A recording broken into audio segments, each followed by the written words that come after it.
jamaah yang baru bergabung, hari ini kita sedang membahas tema yang sangat bagus sekali yaitu pahala mengalir deras ketika haid. Nah tadi sebelumnya sudah dibahas ya oleh guru-guru kita dan banyak sekali amalan-amalan yang bisa kita lakukan dan pertanyaan-pertanyaan dari jamaah sudah kita jawab loh, Masya Allah. Nah Ustadz Syam, Iya, melanjutkan pertanyaan tadi nih yang ditahan sama Ustadz Syam karena banyak cerita ya berdua nih ya guru-guru kita ya. Masya subhanallah. Allah.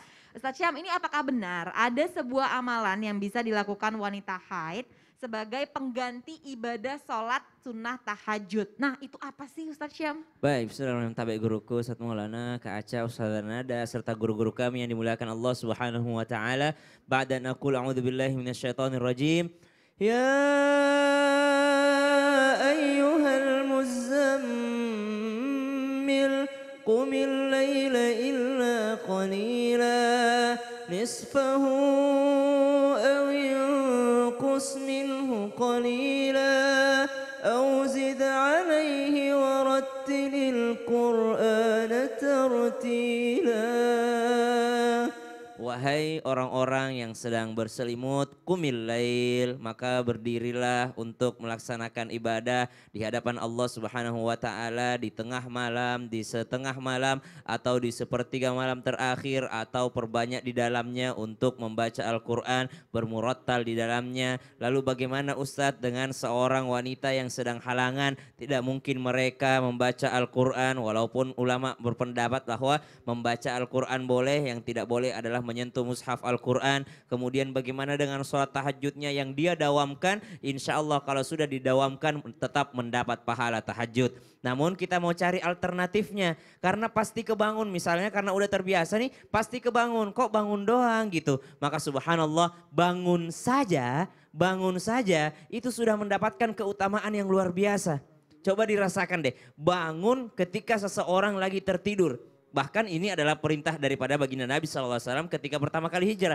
Afshus salam, ya, sebarkan salam, kemudian berikan makan kepada orang yang kelaparan. Kemudian bangunlah di tengah malam ketika orang tertidur, engkau sholat di dalamnya. Maka subhanallah, bangun saja itu sudah mendapatkan keutamaan. Lalu bangunnya ini diisi dengan apa kalau nggak bisa sholat? Wabil asharihum yastaghfirun. Dan di waktu sahur, karena waktu sepertiga malam itu kan waktu sahur.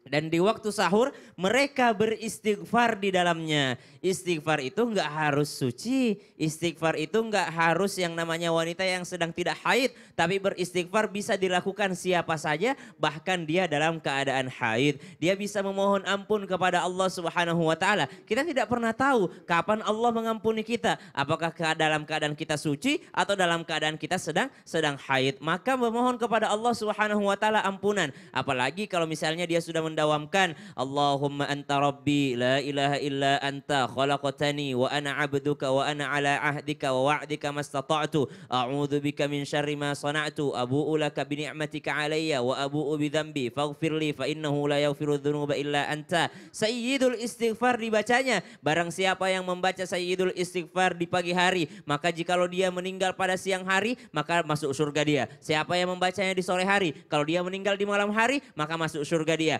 Membaca istighfar sebanyak-banyaknya ketika waktu sahur. Yang ketiga amalannya yang membangunkan pasangannya. Bagi teman-teman yang belum punya pasangan, membangunkan siapa? Ya tidak ada yang dibangunkan, orang tuanya mungkin yang dibangunkan. Jangan sampai mengatakan, Ustadz kami pacaran tapi kami sering saling membangunkan tahajud. Nah itu tidak ada itu ya. Itu adalah cuma pengalihan isu saja. Maka subhanallah, membangunkan pasangan bagi yang sudah punya pasangan. Jadi amalan-amalan itu tetap banyak. Misal kalau dalam haid boleh nggak mendengarkan Al-Quran? Tetap boleh. Karena kalau ada Al-Quran itu didengarkan saja tanpa menyentuh mushafnya tetap mendapatkan pahala telinganya, pahala mendengarkan Al-Quran. Maka tetap bisa seseorang berpahala ketika dalam keadaan haid, apalagi di sepertiga malam terakhir. Jadi ada rahasia di sepertiga malam itu. Wa minal laili fatahajjad bihi nafilatan lak asa ayyab'atsaka rabbuka maqaman mahmuda. Jadi coba dirasain deh, kita berangkat syuting aja itu ketika orang-orang masih sunyi, itu kita bisa merasakan energi yang benar-benar ada. Ya. Karena Allah turun di langit dunia dan berkata kepada manusia, apa permintaanmu, minta kepada aku. Kira-kira orang berdoa harus suci atau tidak? Orang meminta kepada Allah Subhanahu wa taala, minta kapan saja. Jadi orang haid bangun di sepertiga malam untuk berdoa kepada Allah, maka sah-sah saja. Maka kalau kita punya permintaan 40 hari berturut-turut kita minta sama Allah, kan terhalang haid tuh, maka tetap bisa meminta kepada Allah meskipun dalam keadaan haid. Walaupun misalnya doanya ada dalam Al-Quran seperti Rabbana atina fid dunya hasanah, itu kan doa dalam Al-Quran. Maka niatkan bukan membaca Al-Quran, tapi niatkan berdoa kepada Allah Subhanahu wa taala. Orang yang berdoa, orang yang berzikir, orang mendengarkan Al-Quran, membangunkan orang lain untuk sholat tahajud karena dia dapat pahala. Orang yang menunjukkan jalan maka dia juga dapat pahala yang sama. Maka inilah amalan-amalan di sepertiga malam terakhir meskipun dalam keadaan haid. Wallahu ta'ala alam. Masya Allah. Jadi walaupun dalam keadaan haid, tetap kita bisa melakukan amalan-amalan tersebut ya Betul. Ustadz Syam ya. Banyak sekali kemudahannya, Masya Allah. Ustadz Maulana, ini apakah benar ya Ustadz ada amalan ringan yang mudah dilakukan oleh para wanita yang sedang haid, tapi berpahala luar biasa dan ada hubungannya dengan keluarga atau orang terdekat kita nih Ustadz Maulana? Ada. Apa Jadi tuh, tidak Ustadz Maulana? usah jauh-jauh cari pahala. Ternyata ada pahala yang dekat dengan diri kita. Masya Allah. Utamanya nih wanita halangan. Mau tahu? Kita bahas ya. Ustaz Sam izin dan Ustaz Nada. Bismillahirrahmanirrahim. Satu bentuk pujian dan rasa syukur kita. Islam itu luas pembahasannya.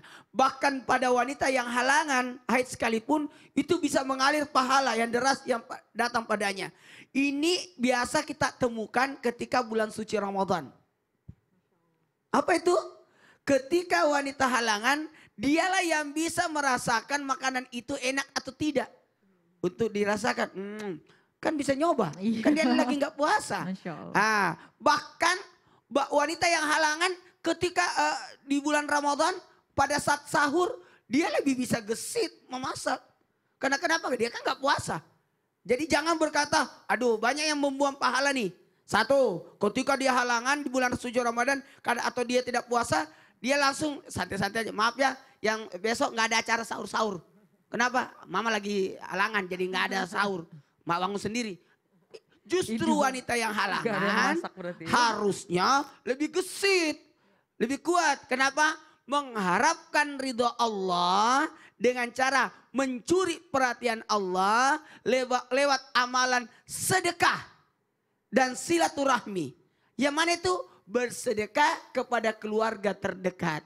Nggak usah jauh-jauh. Siapa itu? Suami. Jadi siapa yang memberikan minum buat suaminya 1 gelas, itu sedekah luar biasa loh. Pahalanya luar biasa. Tapi kalau begitu saya kasih minum terus. Kembung dong Ustadz. Kembung dong. Jadi gitu.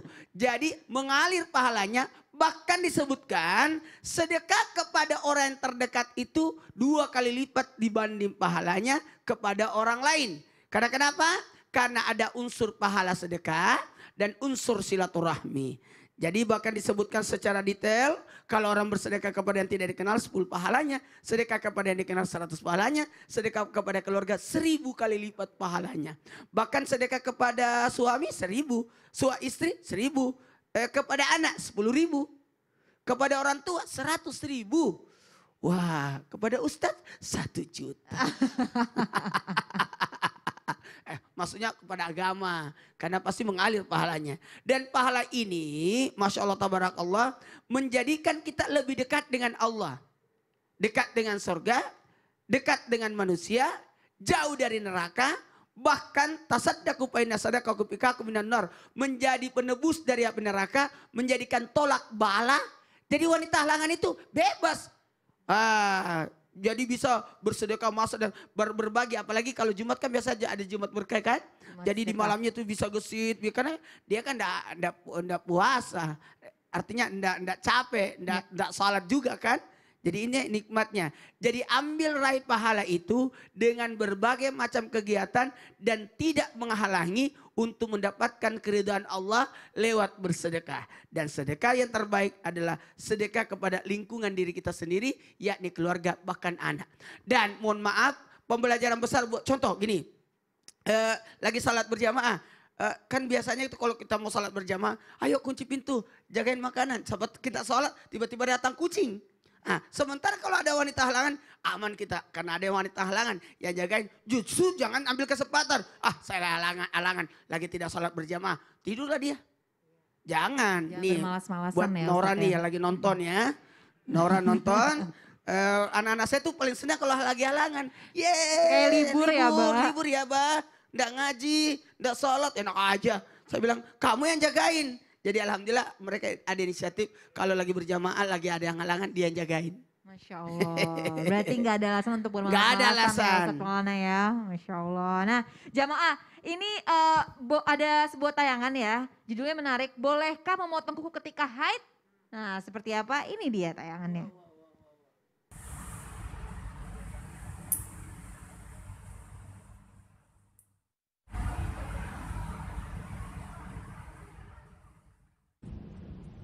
Assalamualaikum. Waalaikumsalam. Bukannya kamu haid, kok potong kuku?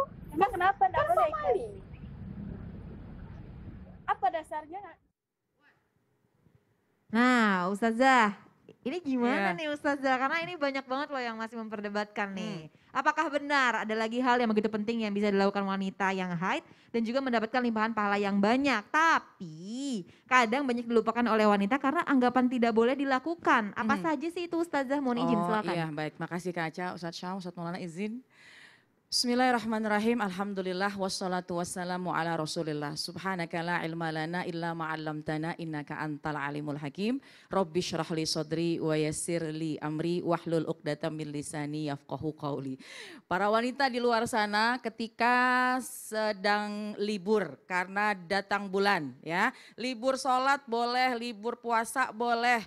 Libur baca Quran, megang mushaf boleh, tapi jangan libur bersih-bersih ya. Jangan libur mandinya, jangan libur segala macam yang untuk kebersihan. Kenapa? Wanita ini indah.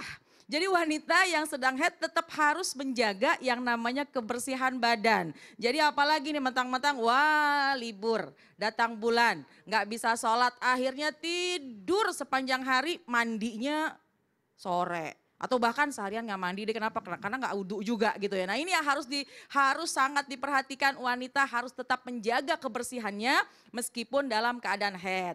Mandi ya tetap seperti biasa. Kemudian kalau misalnya mohon maaf kita dalam keadaan membawa hadas, tentunya mohon maaf membersihkan, membalut itu harus didahulukan, harus diperhatikan. Kemudian bagaimana kalau kuku? Ini jangan juga ketika orang lagi haid. Biasanya haidnya kan siklusnya beda-beda, ada yang seminggu, ada yang 2 minggu, mohon maaf maksimal 15 hari. Tapi ketika seandainya ya Allah belum sempat gunting kuku, kemudian besok datang haid, udah hitam-hitam. Sehingga kalau kita makan, nah lalu bagaimana? Tentunya diperbolehkan untuk kita memotong kuku. Terus boleh gak sih?